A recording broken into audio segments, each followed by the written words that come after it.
ಪ್ರಜಾಪ್ರಭುತ್ವದ ಅತಿ ದೊಡ್ಡ ಹಬ್ಬ ಆರಂಭ ಆಗಿದೆ 7 ಗಂಟೆಯಿಂದಲೇ ರಾಜ್ಯದ ಹಲವು ಕಡೆ ಮತಯಂತ್ರಗಳಲ್ಲಿ ದೋಷ ಕಂಡು ಬಂದಿದೆ. ಓಕೆ, ಇದರ ಅಪ್ಡೇಟ್ ನೋಡೋಣ. ರಾಮನಗರ ಮತಗಟ್ಟೆ 61ರಲ್ಲಿ 20 ನಿಮಿಷ ಲೇಟ್ ಆಗಿ ಮತದಾನ ಆರಂಭ ಆಗಿದೆ. ಮತಯಂತ್ರವನ್ನ ಸರಿಪಡಿಸಿದ ಬಳಿಕ ಮತದಾನಕ್ಕೆ ಅವಕಾಶ ಮಾಡಿಕೊಟ್ಟಿದ್ದಾರೆ. ಮತದಾನದ ಪ್ರಕ್ರಿಯೆ ಆರಂಭ ಆಗಿದೆ. ಮಂಡ್ಯದ ಶ್ರೀರಂಗಪಟ್ಟಣದ ಕೆಆರ್ಎಸ್ ಬೂತ್ನಲ್ಲಿ ಇನ್ನೂ ಕೂಡ ಮತದಾನ ಆರಂಭ ಆಗಿಲ್ಲಂತೆ. ಇಲ್ಲೂ ಕೂಡ ಏನೋ ಟೆಕ್ನಿಕಲ್ ಇಶ್ಯೂ, ತಾಂತ್ರಿಕ ದೋಷ. ಅಧಿಕಾರಿಗಳು ಪಾಪ ಹರಸಾಹಸ ಪಡ್ತಾ ಇದ್ದಾರೆ. ಮತದಾರರು ಬಂದು 7 ಗಂಟೆಗೆ ಹಾಕಿ ಹೋಗ್ಬಿಡೋಣ ಅನ್ನುವಂಥವ್ರು ಪಾಪ ಕಾಯ್ತಾ ಇದ್ದಾರೆ ಅಂತ. ಕೆಲವೊಂದು ಕಡೆ ಆಗುತ್ತೆ. ಈಗ ನೆನ್ನೆ ಮಸ್ಟರಿಂಗ್ ಕೇಂದ್ರಗಳಲ್ಲೂ ಕೂಡ ಇದ್ರ ಬಗ್ಗೆ ಚೆಕ್ ಮಾಡಿರ್ತಾರೆ. ಅದಕ್ಕೂ ಮುಂಚೆ ಅಣುಕು ಮತದಾನ ಅಂತ ಮಾಡ್ತಾರೆ. ಯಾವುದೇ ರೀತಿಯ ಸಮಸ್ಯೆಗಳಾಗಬಾರ್ದು ಅಂತ. ಅದರ ನಡುವೆಯೂ ಇಂತಹದ್ದೇನಾದರೂ ಸಮಸ್ಯೆಗಳು ಕಂಡು ಬರುತ್ತೆ. ಹಾಗಾಗಿ ಲೋಪದೋಷಗಳು ಕಂಡು ಬಂದ್ರೆ ಅಂತಲೇ ಸೆಕ್ಟರ್ ಆಫೀಸರ್ಸ್ಗಳನ್ನ ನೇಮಕ ಮಾಡಿರ್ತಾರೆ. ಅವರು ಏನಾದರೂ ಒಂದು ಪರ್ಯಾಯ ವ್ಯವಸ್ಥೆ ಮಾಡ್ತಾರೆ. ನೋಡಿ, ಅಲ್ಲಿ ತೀರಾ ವಯಸ್ಸಾಗಿರೋರು ಅಂತ ಕೂಡ ಪಾಪ ನಡ್ಕೊಬರೋಕ್ಕಾಗಲ್ಲ ಅಂಥವ್ರು ಆ ಸ್ಟಿಕ್ನೆಲ್ಲ ಬಳಸಿ ಬಂದು ವೋಟ್ ಹಾಕ್ತಾ ಇದ್ದಾರೆ.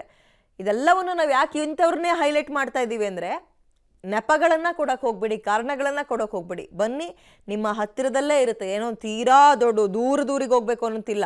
ಒಂದು 20-30 ಕಿಲೋಮೀಟ್ರ್ ಹೋಗಿ ವೋಟ್ ಹಾಕಿ ಬರಬೇಕು ಅಂತಿಲ್ಲ. ನಿಮ್ಮ ಹತ್ತಿರದಲ್ಲೇ ಮತಕೇಂದ್ರಗಳಿರುತ್ತೆ. ಅಲ್ಲಿಗೆ ಹೋಗಿ ವೋಟ್ ಹಾಕಿ ಬನ್ನಿ. BBMP ಆಫೀಸರ್ಸ್ಗಳು ನೋಡಿ, ಅವರು ಕೂಡ ಪಾಪ ಲೈನಲ್ಲಿ ನಿಂತು ವೋಟಿಂಗೋಸ್ಕರ ಕಾಯ್ತಾ ಇದ್ದಾರೆ. ಎಲ್ಲರೂ ರಾಜಕೀಯ ಗಣ್ಯರು ಮತ್ತು ಸಾರ್ವಜನಿಕ ವಲಯದಲ್ಲಿ ಗಣ್ಯರು ಅಂತ ಗುರುತಿಸ್ಕೊಂಡಿರೋರು, ಸಿನಿಮಾ ರಂಗದವರು, ಕ್ರಿಕೆಟ್ಗೆ ಸಂಬಂಧಪಟ್ಟಂಥವರು ಎಲ್ಲರೂ ಬಂದು ಅವರವರ ಹಕ್ಕು ಚಲಾಯಿಸ್ತಾ ಇದ್ದಾರೆ. ಅದಕ್ಕಿಂತ ಹೆಚ್ಚಾಗಿ ವಯಸ್ಸಾಗಿರೋರೆಲ್ಲರೂ ಕೂಡ ಬಿಸಿಲಾದರೆ ಸ್ವಲ್ಪ ಕಷ್ಟ ಆಗುತ್ತಲ್ಲ, ಹಾಗಾಗಿ ಈಗಲೇ ವೋಟ್ ಹಾಕಿ ಹೋಗ್ಬಿಡೋಣ ಅಂತ. ಮತ್ತು ವಾಕಿಂಗ್ ಬಂದಂಥವ್ರೆಲ್ಲರೂ ಕೂಡ ವೋಟ್ ಹಾಕಿ ಹೋಗ್ಬಿಡೋಣ ಅಂತ ಬರ್ತಾ ಇದ್ದಾರೆ. ಕೆಲವು ಕಡೆ ಈಗ ನಾವು ನೋಡ್ತಾ ಇದ್ವಿ ನೋಡಿ, ಶ್ರೀರಂಗಪಟ್ಟಣದಲ್ಲೆಲ್ಲ ಒಂದು 20 ನಿಮಿಷ ತಡವಾಗಿ ಆರಂಭ ಆಗಿದೆಯಂತೆ. ಇನ್ನೊಂದು ಕಡೆ ಇನ್ನೂ ಆರಂಭನೇ ಆಗಿಲ್ಲ, ಏನೋ ಟೆಕ್ನಿಕಲ್ ಇಶ್ಯೂ ಅಂತ ಇದ್ದಾರೆ. ಸರಿಪಡಿಸ್ತಾರೆ, ಬೇರೆ ಏನಾದರೂ ಆಲ್ಟರ್ನೇಟಿವ್ ವ್ಯವಸ್ಥೆ ಮಾಡ್ತಾರೆ ಅದಕ್ಕೆ.